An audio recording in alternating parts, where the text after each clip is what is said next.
ఈరోజు అనగా 22వ తేదీ సాయంత్రం గౌరవ విద్యామంత్రి శ్రీ బొత్స సత్యనారాయణ గారిని వారి క్యాంప్ కార్యాలయంలో కలవడం జరిగింది.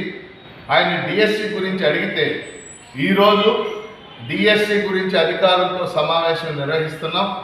డిఎస్సి నోటిఫికేషన్ తప్పనిసరిగా ఇస్తాం. 2-3 రోజుల్లోనే ఈ నోటిఫికేషన్ ఇవ్వడానికి అవకాశం ఉందని ఆయన స్పష్టం చేశారు. కాబట్టి డిఎస్సి ప్రిపేర్ అవుతున్న అభ్యర్థులందరికీ కూడా ఇది శుభవార్త. అందువల్ల అభ్యర్థులు అందరూ ఎటువంటి నిరాశకి లోను కాకుండా తిరిగి తమ చదువు కొనసాగించండి. డిఎస్సి నోటిఫికేషన్ ఈ 4-3 రోజుల్లోనే రావడానికి అవకాశం ఉంది. ఈ విషయాన్ని మీకు తెలియజేస్తున్నాను. ఎన్ని పోస్టులు ఉన్నాయి, ఏమిటి తదితర వివరాలు 2 రోజుల్లో మన పూర్తి వివరాలు తెలుస్తాయి.